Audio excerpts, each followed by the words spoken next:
안녕하세요. 저는 차남 시부를 둔 30대 며느리입니다.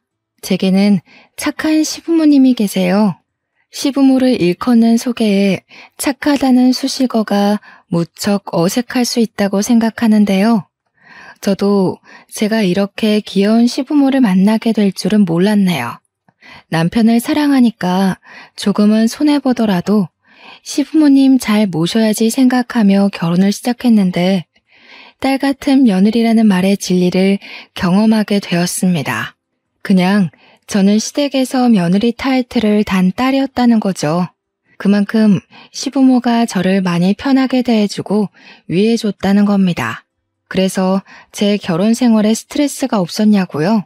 그랬다면 이런 사연 커뮤니티를 찾지 않았겠죠. 제가 그냥 인터넷상에 고민을 올렸다가 우연히 사연들을 접하게 되어 이곳까지 찾아온 건데요. 웃기게도 저의 스트레스 근원은 시댁이 아닌 시댁의 큰집 사람들 때문이에요. 저 우리 시부모님을 친정 부모님만큼 아낍니다. 저한테 물심양면 퍼주시는 우리 시부모님이 제 사람들이나 마찬가지예요.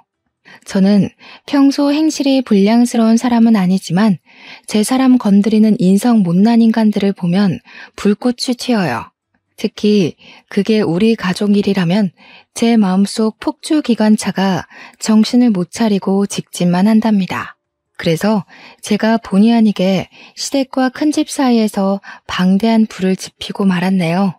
제가 잘한 짓인지 아닌지는 저도 잘 모르겠습니다. 다만 후회하지는 않아요. 아마 다들 제 입장 들어보시면 이해해 주시지 않을까 싶습니다. 어디 한번 들어보시고 판단해 주시겠어요? 저는 결혼에 대한 생각이 그렇게 없는 나이에 결혼을 원하는 남자를 만나서 시집을 가게 되었습니다. 결혼에 대해 부정적인 인식이 늘어가는 요즘 세상에서 저는 딱히 해도 되고 안 해도 되는 입장이었어요.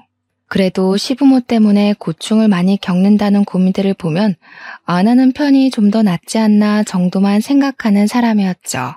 그런 저를 결혼에 대해 긍정적으로 바꾸게 해준 사람이 남편입니다. 남편은 저보다 한 살이 많았는데 또래에 비해서 생각이 점잖고 결혼에 대한 가치관이 고지식하지 않았어요. 실제 허세 부리는 부분도 없었고 너무 과하게 잘해줘서 상대방이 김칫국 마시게 하지도 않았습니다. 그냥 연애하는 내내 쭉 한결같은 사람이었다는 겁니다.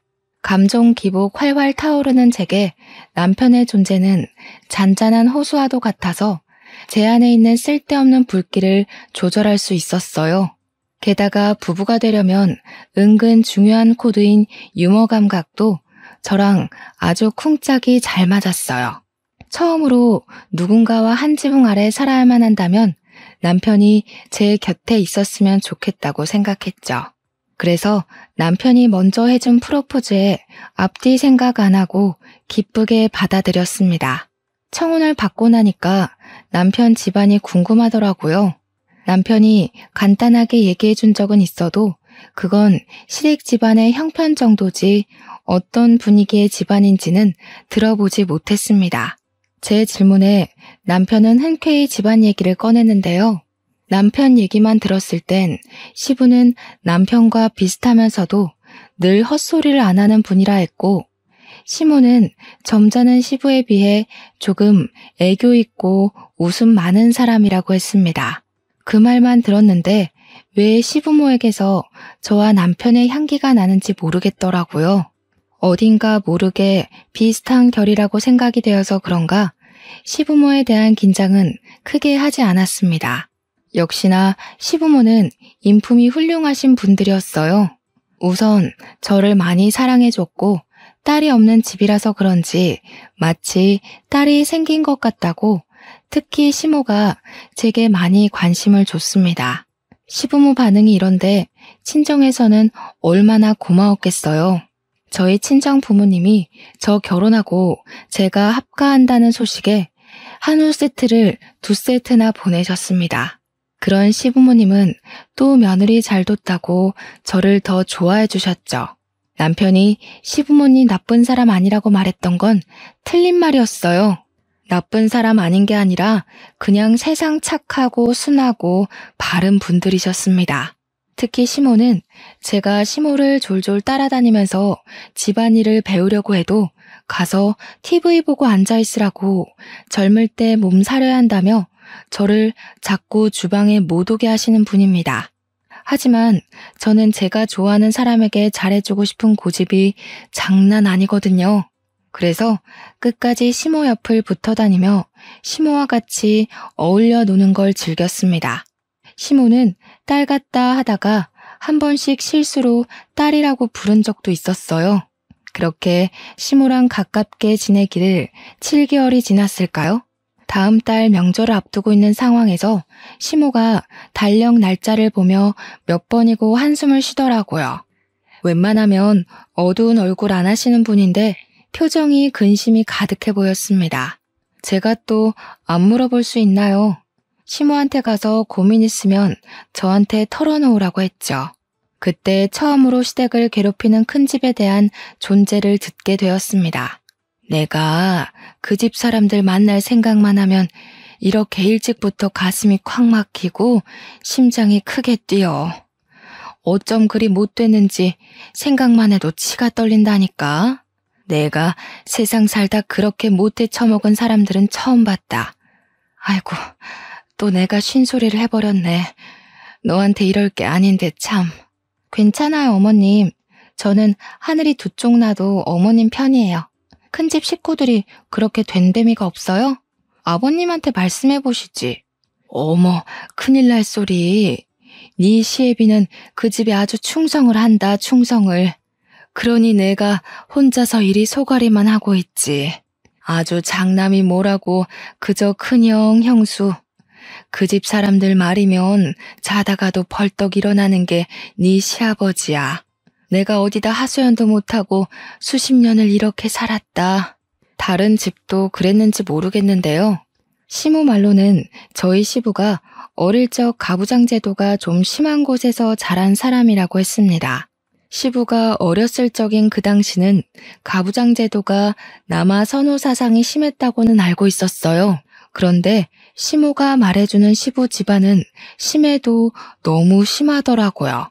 시모가 몰래 해주는 얘기를 듣는데 제가 다 분해서 얼굴이 찌푸려졌습니다.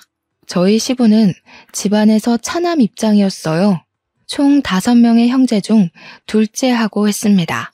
공교롭게도 셋째부터는 명이 짧아서 시부가 20살 되기 전에 다 돌아가셨고 장남과 차남 둘만 남은 상황에서 둘의 차별은 더욱 극명하게 드러났다고 합니다. 제 눈에는 정숙하게만 했던 시부의 숨겨진 처지를 시모한테 듣고 알게 되었는데 시대를 그렇게 타고나지만 않았어도 우리 지혜로우신 시부가 그런 분한 취급은 당하지 않았을 겁니다. 들어보니 시부는 시조부모 집에서 홀대당하는 것에 익숙한 사람이었어요. 시부는 단 한순간도 따뜻한 대접 없이 자란 차남이었는데 일단 밥 먹는 것부터 편애가 바로 드러났더라고요.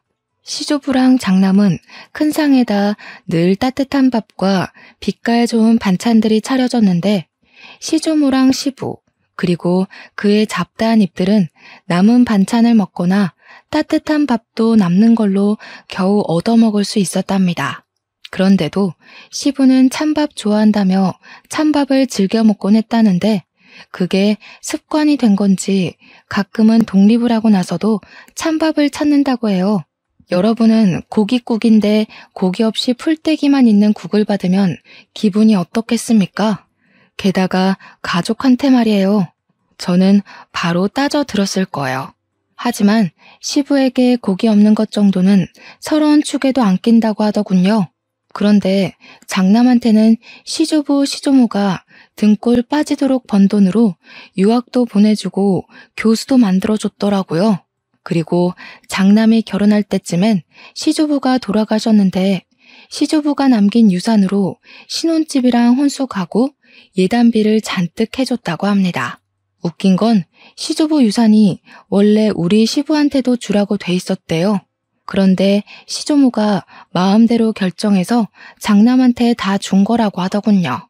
그런데도 장남인 큰아버님은 자기 권위가 더 중요한 사람이라 시조부 돌아가시고 홀로 남은 시조모를 못 모시겠다며 외면했다네요. 외면을 한 절대적인 이유는 큰아버님 와이프가 고부 갈등 겪기 싫다고 반대하는 바람에 나 몰라라 한 거랍니다. 우리 착한 시부는 요양원 가겠다는 시조모를 결국 내버려두지 못해 본인이 모셨고, 시무랑 같이 한 10년 정도 한 집에 살다가 시조모가 돌아가셨다고 했어요. 큰아버님 만행은 이게 끝이 아닙니다. 시조모가 돌아가시고 나서도 장례 절차를 담당한 건 장남이 아니라 차남인 시부였어요. 큰아버님은 당시 자기 식구들을 데리고 외국에 살고 있어서 못 오는 상황이었다고 해요. 제가 볼 땐 여기까지만 들어도 큰아버님의 장남 자격은 충분히 박탈되었다고 보는데, 아무도 장남이 저렇게 막 나오는 걸 뭐라 하질 않으니 저렇게 컸겠죠. 특히나 시조부모가 너무 장남을 아꼈던지라 장남이 이기적으로 나오는 것에 대해선 별로 개의치 않았나 봐요. 그러니까 그저 장남이기 때문에 뭐든 용납이 되었던 거죠. 그래서 시조모 유산도 역시나 큰아버님 앞으로만 되어 있었대요. 시조부모님은 죽는 그날까지 장남 이름만 부르다가 돌아가셨다고 합니다. 정작 뒤치다꺼리 다 해준 사람은 차남이었는데 말이에요. 착한 시모는 그때 처음으로 사람 묘자리 앞에다가 침을 뱉었다고 했습니다. 생고생하면서 한 지붕 아래서 죽어라 모신 건 시부모인데, 유산은 장례식 때 코빼기도 안 비친 큰아버님 댁으로 가버렸으니 서운하고 분해서 그랬겠죠. 마땅한 행동이라고 생각합니다. 저 같아도 화났을 거고 아예 묘자리도 안 찾아갔을 거예요. 아니, 어떻게 직장에서 받아도 서러운 차별을 가족이 가족한테 그럴 수가 있는 겁니까? 대체 장남이 뭐라고요?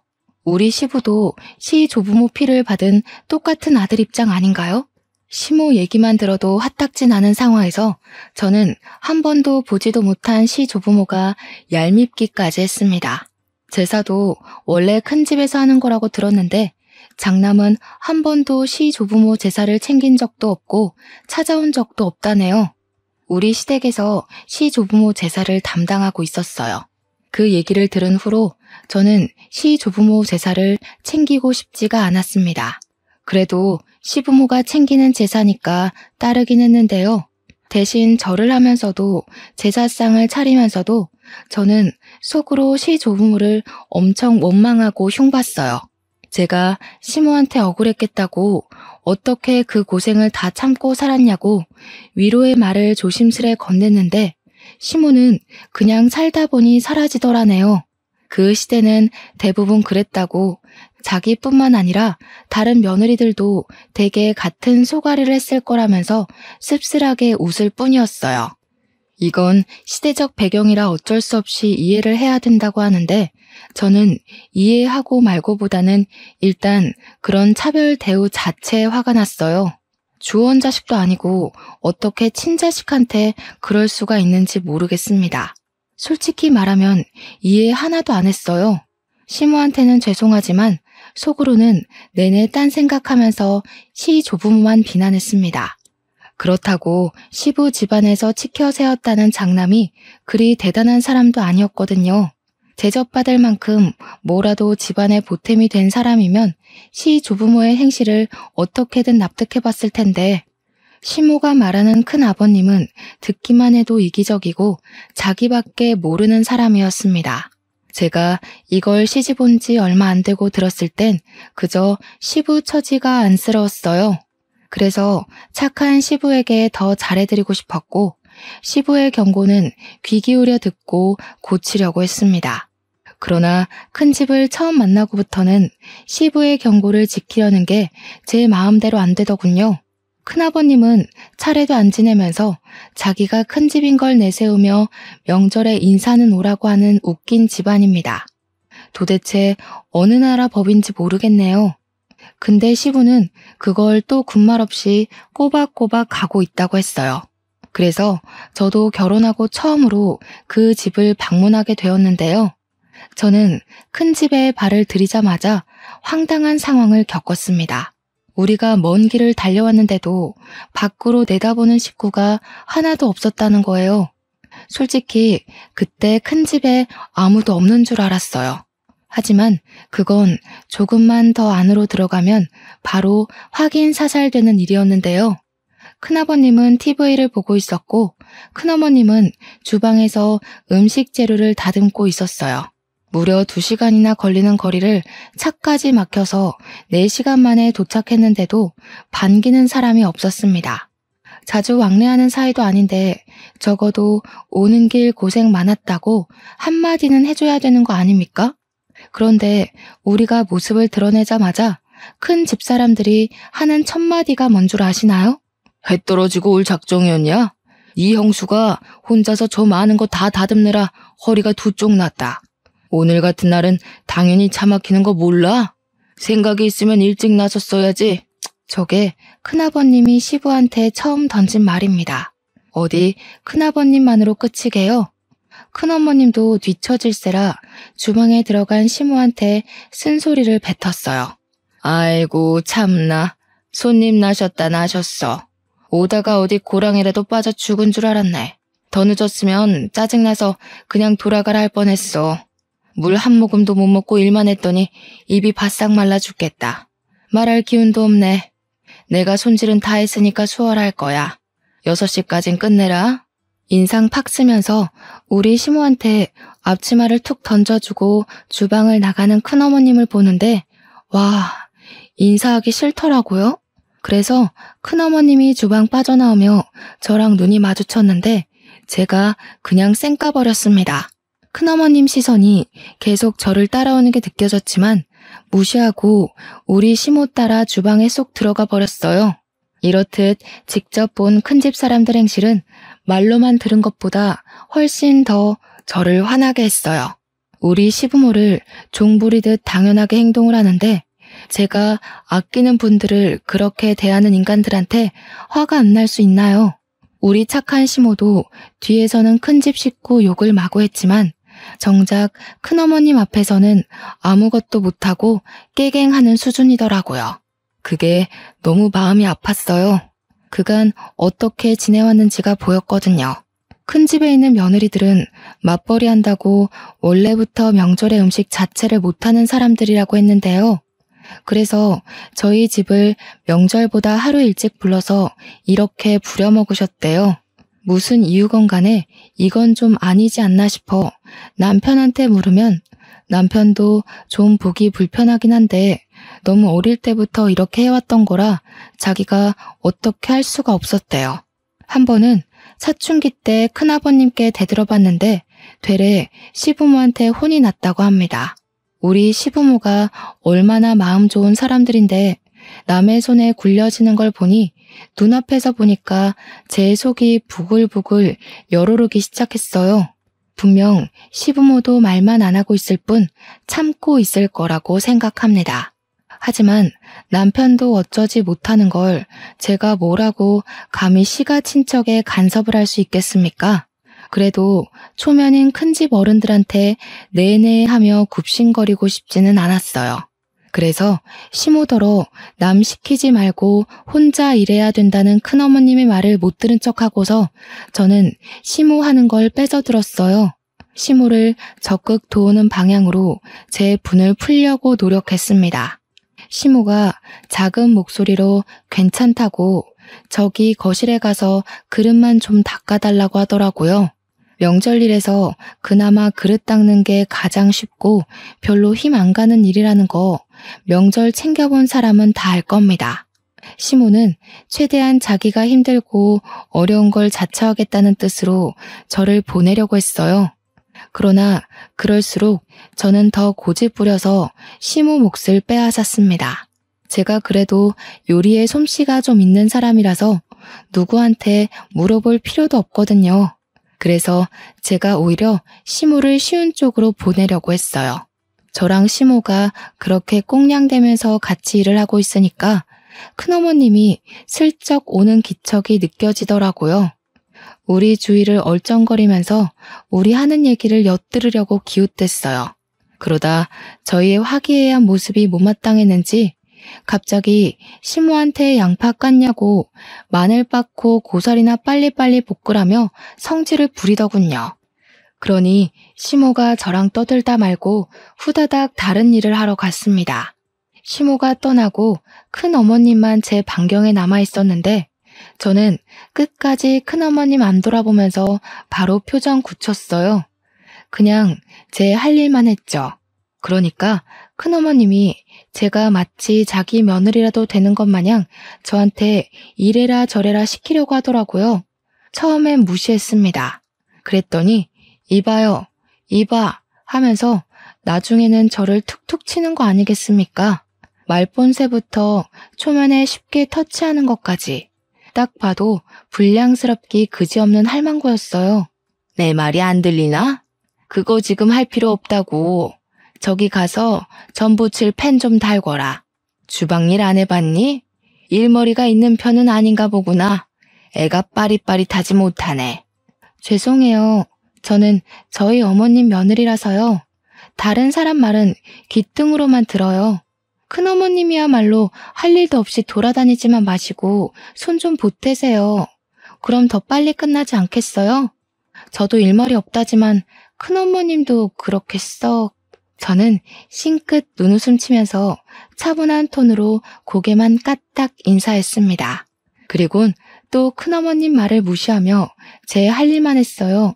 그런데 저 때문에 시모도 놀라고 큰어머님도 충격 먹어서 순간 정적이 흐른 거 있죠. 그러거나 말거나 저는 하고 있던 시금치 나무를 조금 떼서 시모한테 조르륵 달려갔고 눈치 없는 사람처럼 간 좀 봐달라고 애교만 부렸습니다.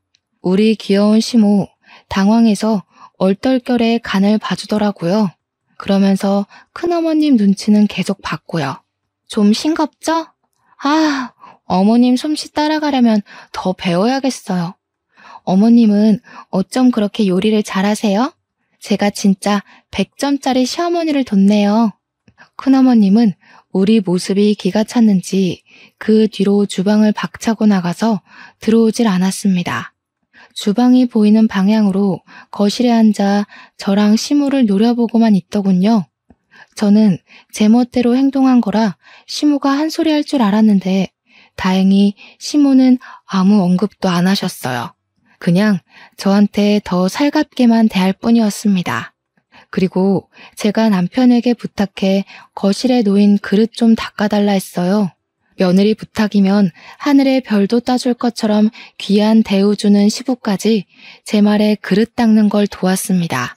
그런데 큰어머님 산을 넘었더니 이번에는 주야장천 TV만 보던 큰아버님이 문제였어요. 그새를 못 참고 시부한테 나불거리는 거 아니겠습니까? 야야 형기야, 물기 있는 걸로 닦았으면 마른 수건으로도 닦아야지. 거참 몇십 년째 명절을 챙기는데 아직도 초짜 짓을 하냐. 너는 어쩜 예나 지금이나 발전이 없냐. 큰아버님은 말마다 혀를 차는 습관이 있더라고요.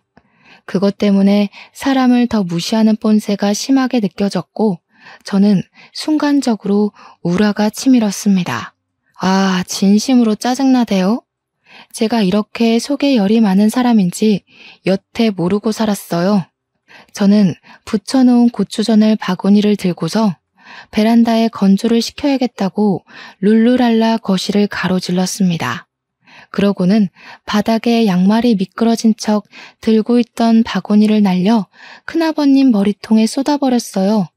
그러자 큰아버님은 소리 꽥 질렀고 큰어머님은 난리 나서 큰아버님의 원형 탈모 머리를 손으로 닦고 문질렀습니다. 어머나, 죄송해요, 큰아버님. 바닥이 왜 이렇게 미끄럽지? 아, 여기 바닥에 기름기가 있네. 큰어머님 청소 안 하셨구나. 평소에 좀 제대로 해놓으시지. 오늘 같은 날은 손님도 오는데 집안 안 살펴놓으셨어요? 그런 건 저도 아는 기본인데 아쉽네요. 뭐야? 얘, 뭐 이런 애가 다 있어? 동서 당장 이리 안 튀어와? 무슨 이딴 계집애가 다 있냐고. 대체 며느리 교육을 어떻게 시키는 거야? 시모는 큰어머님 앞으로 조르륵 와서 죄송하다고 머리를 조아렸습니다. 그럼에도 며느리가 실수했다든지 며느리가 잘 몰라서 그랬다든지 제 잘못이라는 건 언급하지 않았어요. 그냥 형식상 상황을 크게 안 만들려고 사과하는 뉘앙스처럼 들렸습니다.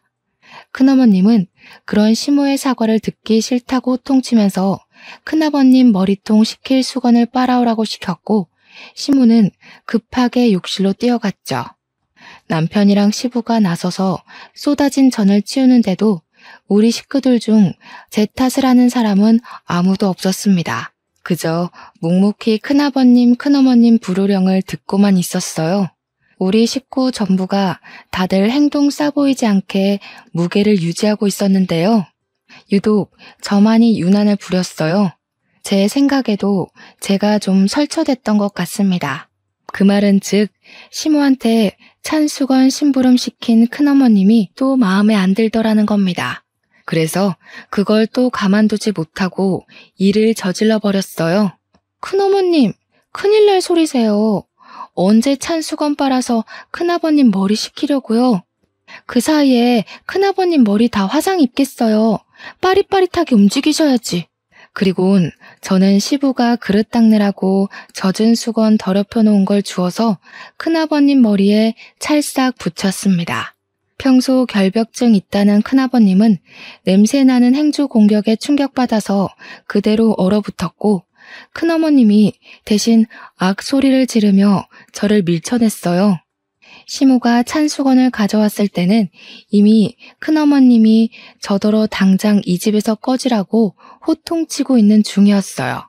저는 큰어머님 목청에 놀라고 겁먹은 척 눈물을 보였고 귀를 틀어막으며 큰어머님한테 부탁했어요.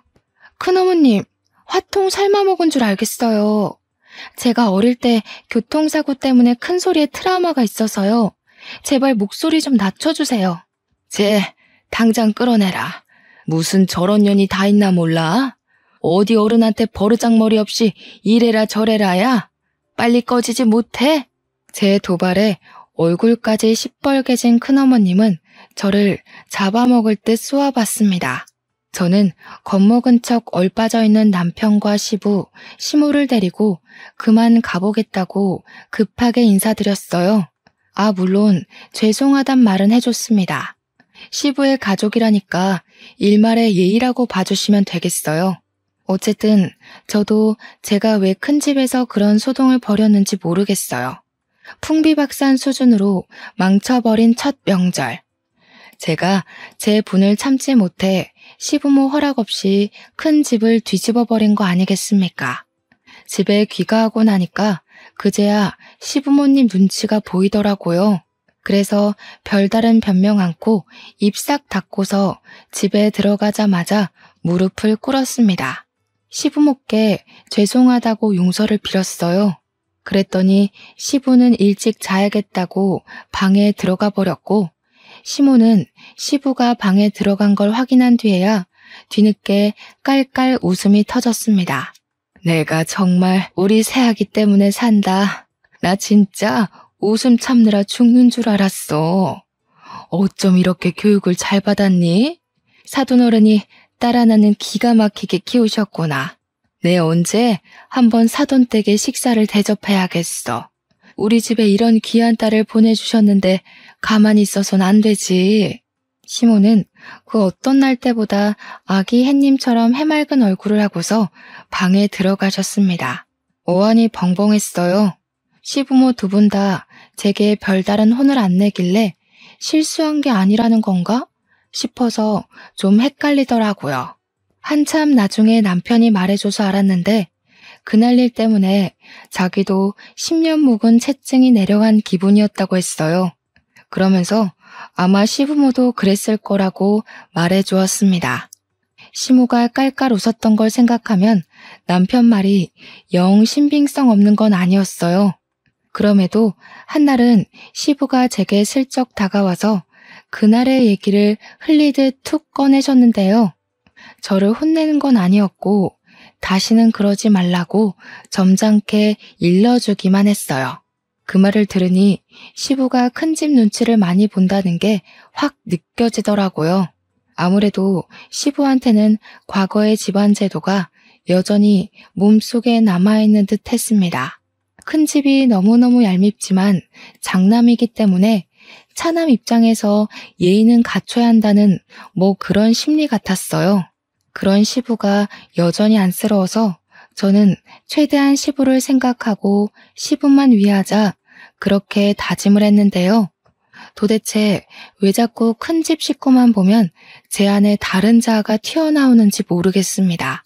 첫 명절에 거대한 대면식을 치른 후 제가 두 번째로 큰 집을 만나게 된 건 큰 집에서 직접 우리 시댁에 찾아왔을 때였어요. 큰 집에서 우리 시댁을 찾는 일은 거의 없다고 들었는데 어떻게 그런 날이 닥쳤네요. 그런데 시작도 하기 전 불만스러웠던 건 저희가 큰 집을 찾았을 때와 다르게 시부모님이 큰 집에서 도착한다는 시간보다 1시간이나 먼저 맞이할 준비를 하더라고요. 마치 집안에 또 다른 행사라도 생긴 것 마냥 집안 상태며 냉장고 상태며 화장실이며 신경 쓰는 게 한둘이 아니었습니다. 시모 말로는 큰 집이 참 말 많은 사람들이라서 그게 너무 지치고 피곤하니까 미리 차단하려고 그러는 거라네요. 그렇게 도착한 큰 집 사람들을 저희가 다 쪼르르 나가 환대를 해주었습니다.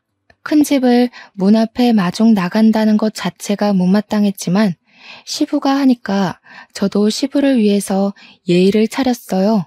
제가 안녕하세요 하는 순간 큰어머님이 제 앞을 지나가면서 저를 엄청 째려보더라고요. 지난 명절 때 일로 계속 화나 있는 듯 했어요. 그리고 큰아버님은 이번에 모자를 쓰고 오셨더라고요. 혹시 그날 진짜 화상이라도 입으신 건가 했더니 모자를 벗은 뒤 깔끔한 머리통인 걸 보고 안심했습니다. 모자도 그냥 벗은 게 아니라 눈앞에 차려진 다과상에 뜨거운 게 없는지 살핀 후에야 벗더라고요. 그러면서 큰아버님이 저를 슬쩍 눈치 보셨는데 그땐 살짝 웃음이 나올 뻔했어요. 그도 잠시. 큰집 사람들 앞에서는 역시나 웃음이 사치더군요. 큰집에서 우리를 찾아온 건 정말로 염치 없는 이유였습니다. 내가 네 앞으로 해준 과수원 머리다. 그거 좀 다시 나한테 돌려야겠다. 그동안 관리해주느라 욕봤으니 수고비는 따로 챙겨줄게. 한 5천이면 되겠지? 과거에 시조부모가 운영했던 작은 과수원이 하나 있었는데 그걸 시조부가 돌아가시고 시조모 혼자 관리하기가 힘들어서 큰아버님 앞으로 명의를 돌렸다고 했는데요. 원래는 그게 큰아버님이 맡았어야 할 과수원이었다는 거예요. 그러나 큰아버님이 자기는 교수할 거라서 과수원 같은 거 들여다볼 여건 안 된다고 시부한테 던져주라고 했답니다. 그래서 시부는 과수원 일 때문에 하고 싶은 공부까지 포기하고 과수원만 정성껏 돌보며 살았대요. 과수원은 시모를 만나기 전부터 갖고 있던 거라 어쩌면 시부의 세월이 고스란히 묻은 고향과도 같은 것이었어요. 시부는 과수원도 시 조부모가 남긴 유산이라면서 자기에게 남은 유일한 부모의 존재라고 보고 엄청 아끼는 보물이라 했습니다. 과수원이 가족 다음으로 소중한 재산이라고 말씀하시던 시부 마음에 감동받아 제가 똑똑하게 기억하고 있었어요. 그런데 그게 원래 큰아버님 거라는 건 그날 처음 들은 사실이었습니다. 이걸 팔겠다는 거야? 그건 안 돼. 아버지가 얼마나 아낀 건지 알잖아. 이렇게 확장까지 해서 규모도 꽤 커졌어. 갑자기 팔아넘기면 우리 과수원이랑 협력한 업체는 다 어떡하라고. 계약 위반이야 이거. 어지간히 효자인 척한다. 아버지 어머니 돌아가시고 없는데 계속 키워봤자 뭐하냐. 두 분 살아계실 때나 가꾸는 척 선심 써줬으면 된 거지. 계약 자랑은 말솜씨만 좋으면 다 타협할 수 있는 거고. 너도 과수원 때문에 네가 하고 싶은 일 못하면서 살았잖아. 이제라도 나한테 넘기고 넌 노후에 하고 싶은 거 하면서 지내. 시부는 늘 큰아버님 말에 오케이를 하던 사람이었습니다. 그러나 이번 제안만큼은 쉽게 고개를 끄덕이지 못하시더군요. 시부의 심기가 많이 불편한 것이 제 눈에도 다 보였습니다. 시부가 대놓고 티를 내셨거든요. 그러니 다른 식구들 눈에도 당연히 들어왔겠죠. 큰아버님도 시부가 바로 답을 안 주자 이것 봐라 싶었는지 헛웃음을 뱉었습니다. 어쭈? 설마 너 그 재산 탐내냐? 내가 너더러 땅덩어리 관리만 하라고 했지 주제넘게 재산 탐내라고 그랬어? 얘가 아주 요망스러운 생각을 하고 있었네. 내가 진작에 안 찾아왔으면 아주 꿀꺽했겠다. 그게 아니라 이걸 팔아버리면 돌아가신 아버지 어머니 볼 면목이 없어서 그러지. 내가 어디 재산 탐낸 적 있어? 나 부모님한테서 쌀 한 톨도 받은 적 없는 사람인 거 알잖아. 적당히 해라. 그런다고 죽은 부모님 돌아오는 거 아니다. 지금은 내가 부모야. 이미 죽은 사람은 더 이상 입에 올리지 말고 땅 문서나 좀 가져와봐. 집을 하나 매매하려는데 자금이 좀 부족해서. 형님, 말 좀 가리지. 부모님이 형님한테 어떻게 해줬는지 잊었어? 형님 지금 호의호식하고 사는 거 다 부모님 덕분 아니야? 다른 사람은 막 나가도 형님은 그러면 안 되지.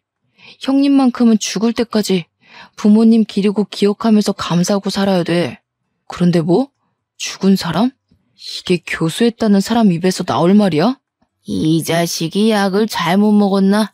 지금 대꾸하냐? 너 이 새끼 땅 넘기기 싫어서 괜히 질질 끌려는 거지? 원래 그거 내 땅 아니냐?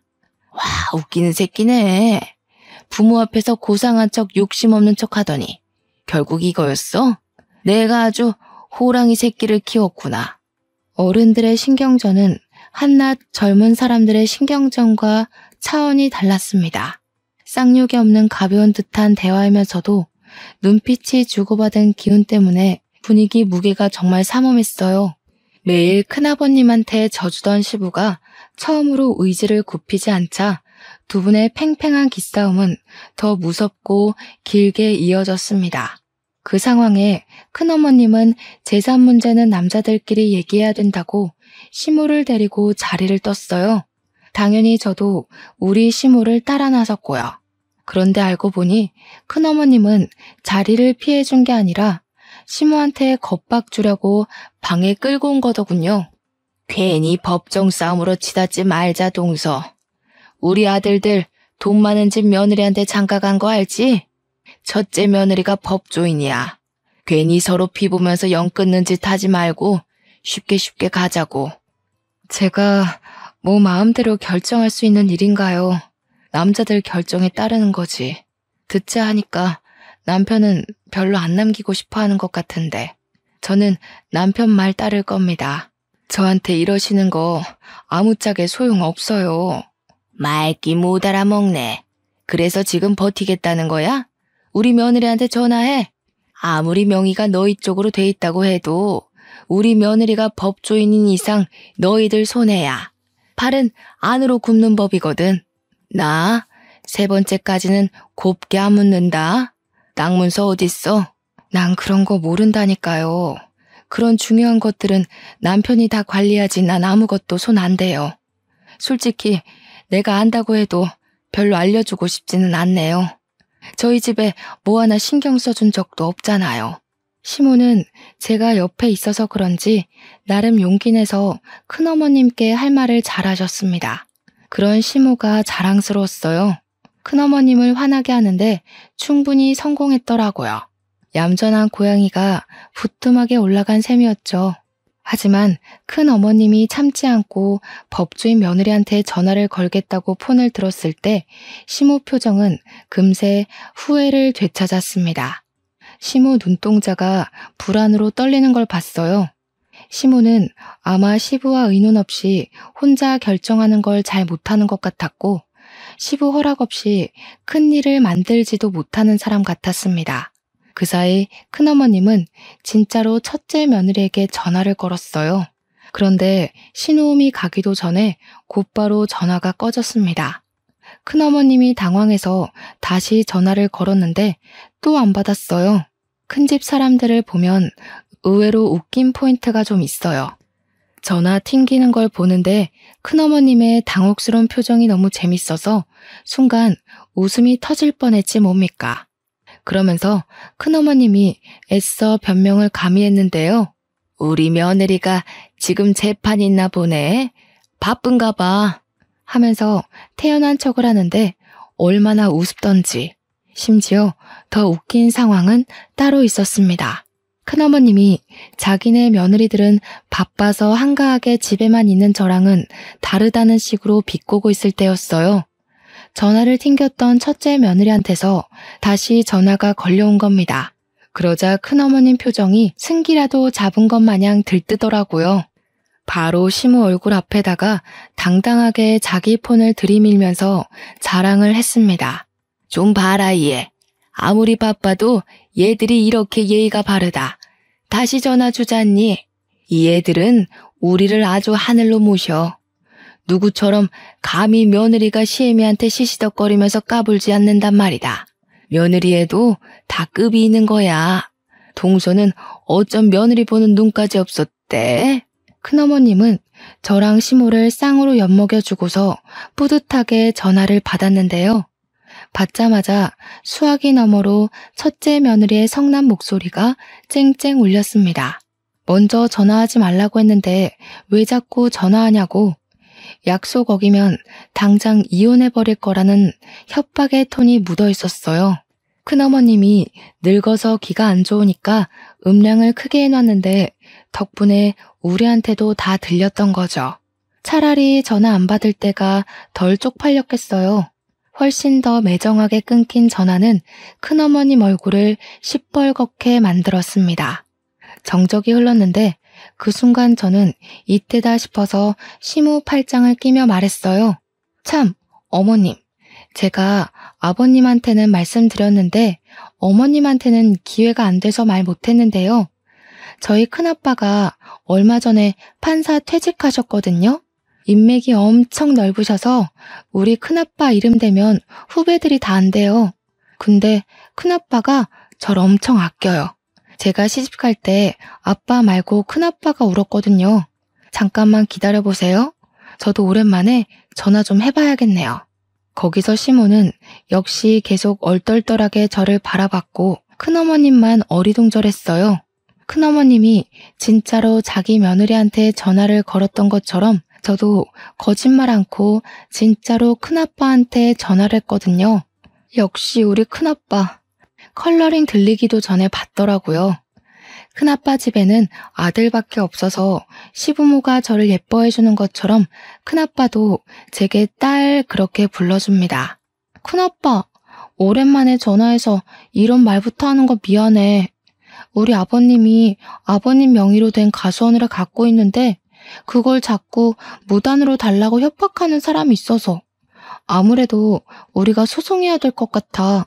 큰아빠가 손 써줄 수 있죠? 당연하지. 누구 부탁인데.